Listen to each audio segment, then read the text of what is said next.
तपाईहरुले जुन भिड देखिरहनु भएको छ यो राजावादीको प्रदर्शन हो। सरकारको जुन किसिमको प्रदर्शन छ, जुन कार्यशैली अपनाएको छ सरकारले, जनतालाई करको भारमा पिल्सिरहेको अवस्था छ, त्यही अवस्थालाई चिर्ने प्रयासको रूपमा जुन जनताको राजालाई पुनः फर्काउने जुन किसिमको कार्यको स्वरूप नै यो आजको प्रदर्शनमा तपाईहरु देखिरहनु भएको छ।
Hindu Rashtra राष्ट्र हिंदू राष्ट्र हिंदू राष्ट्र हिंदू राष्ट्र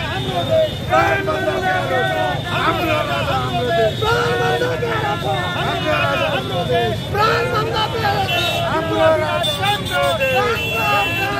हिंदू अधिराज कायम कर हिंदू अधिराज कायम कर जय नेपाल जय नेपाल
धेरै राजा छन्।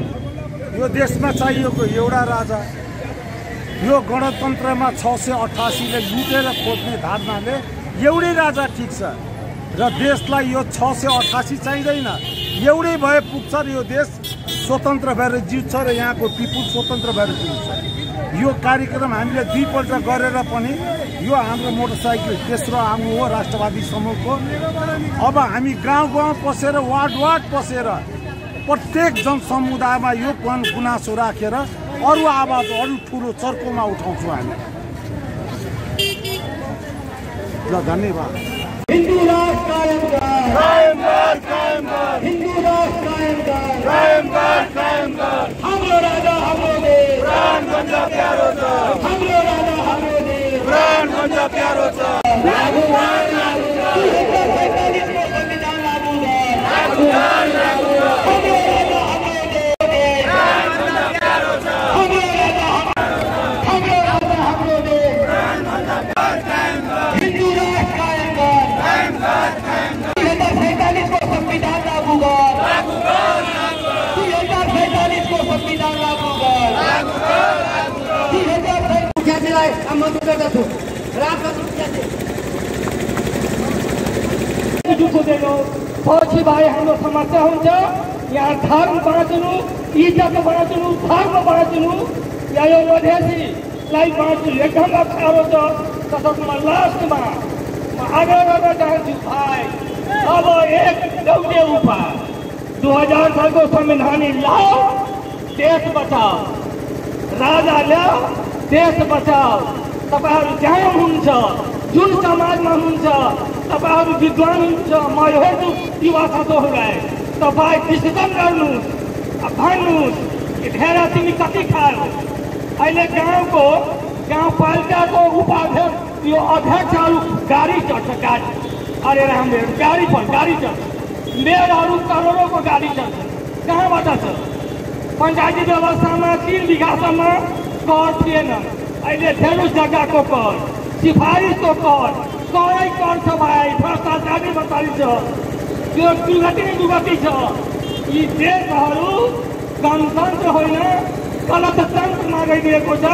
तथापि युवा साथीहरूलाई जहाँ पनि भ्रष्टाचारी बन्द भएको छ, देशमा परिवर्तन भएको छ, युवाको पहिला रोल हुन्छ, युवाले गरेको।